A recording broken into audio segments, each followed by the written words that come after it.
de falar sobre o Vasco e a chance de o Cruz Maltino realizar uma troca.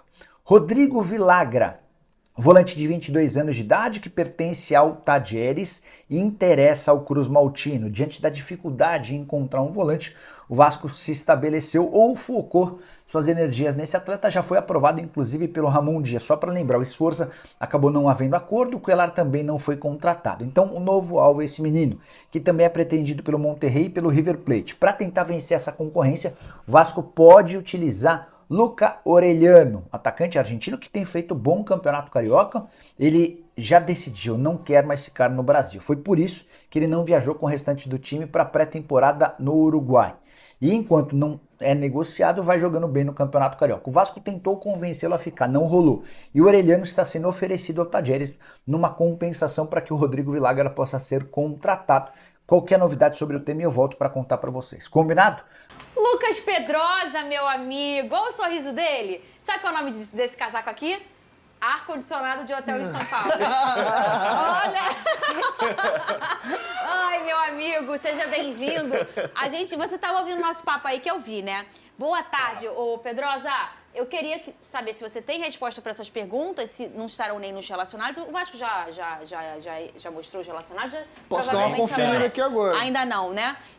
Você entende essa percepção do Ramon em relação ao físico, à pré-temporada, o parâmetro dele ou é o adversário? Tem de tudo um pouco, Fernanda. Tem que lembrar que é o seguinte, o Vasco chegou do Uruguai tem 2 dias, então só teve tempo para um treinamento. O Vasco jogou no dia 21, no domingo lá no Uruguai, um jogo contra o Deportivo Maldonado.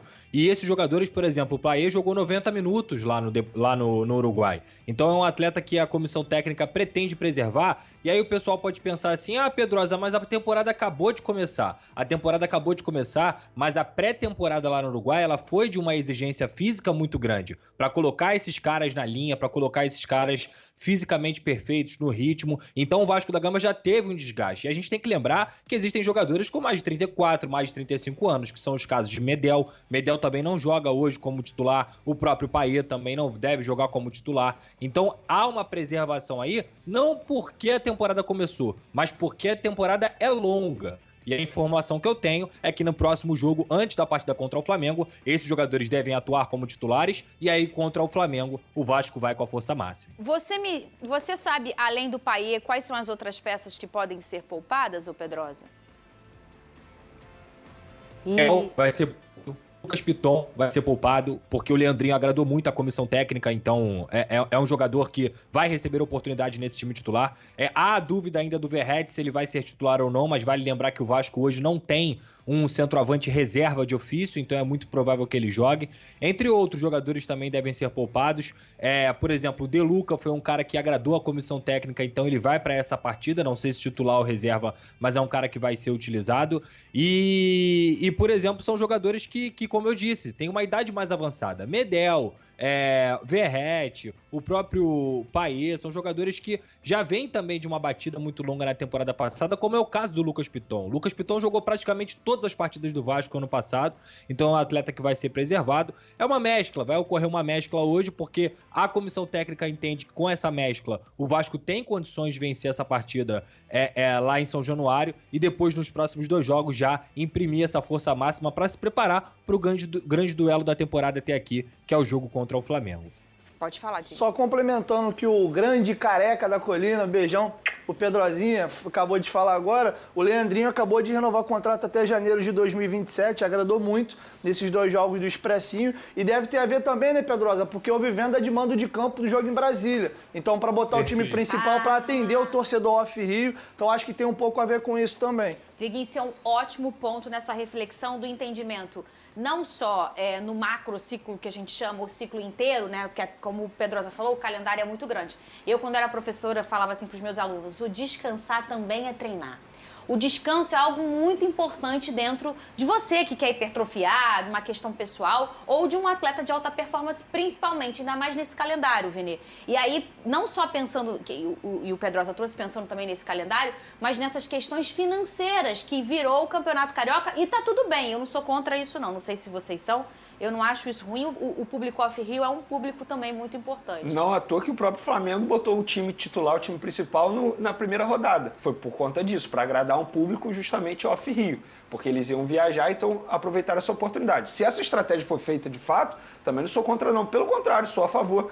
Então assim, tem vários motivos aí para o Vasco de fato poupar alguns jogadores agora. E sempre lembrando, tem a equipe de fisiologia que isso precisa ser respeitado, porque muito torcedor não respeita isso, mas há um aviso, comissão técnica, esse jogador aqui tem risco de lesão. Se você colocar esse atleta, ele pode se machucar. Então isso precisa também ser respeitado. Há outros profissionais super competentes no dia a dia do Vasco. Lembrando que o clássico dia 4 com o Flamengo, você assiste aonde, Dieguinho? Fala pra eles. Aonde?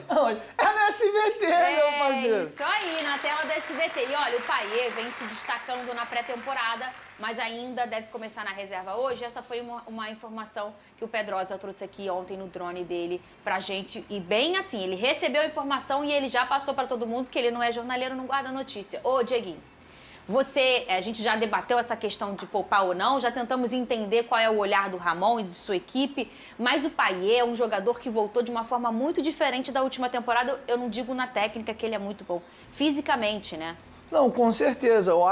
Tenho certeza que o principal reforço do Vasco até aqui na temporada é o Payet. O Vasco contratou 4 jogadores, oficializou ontem a contratação do Adson, mas com certeza o grande diferencial técnico para essa temporada é o Payet. E ele surpreendeu inclusive a própria comissão, porque você imagina, um jogador que já tinha problema com peso, ele vai de férias e ele volta melhor do que antes dele entrar de férias. Então o Payet é um jogador que ele sempre foi muito bom tecnicamente, mas vinha desagradando um pouco nessa parte física. E inclusive os torcedores do Olympique ficaram chateados. Por que ele não estava fisicamente bem assim? E agora no Brasil ele ganhou peso. E tem uma entrevista bem legal que o Sampaoli deu por equipe ontem, que repercutiu bastante, que o próprio Sampaoli não sabia se ele ia conseguir render tão bem no Brasil, porque o Brasil é um país muito grande, tem muitas viagens e ele já era um jogador que não se cuidava mais tanto na parte física. Mas o próprio Payet está provando ao contrário para as pessoas que ele está focado. Quando ele está focado, esquece, porque tecnicamente é um jogador muito acima da média. Parece até que ele usou Photoshop, né? Parece, fala Pedrosa, parece, Vene. Tem informação importante, uma informação liga a outra. Vê se vocês conseguem entender minha linha de raciocínio. A gente trouxe ontem que a comissão técnica conversou com o Orediano sobre a permanência dele ou não no Vasco da Gama. E, de fato, ele novamente demonstrou que ele não se adaptou ao Vasco, que ele não quer continuar.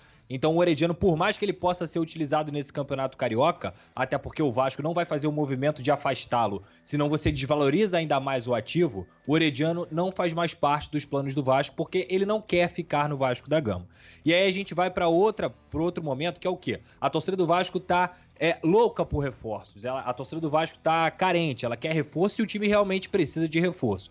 Então, nessa quinta-feira, o Marlon Gomes, a venda foi concretizada com os valores que a gente trouxe aqui. São 12 milhões de euros fixos, mais 4 milhões em variáveis que podem acontecer com as metas batidas e com os bônus, ou seja, uma negociação que pode chegar a 16 milhões de euros.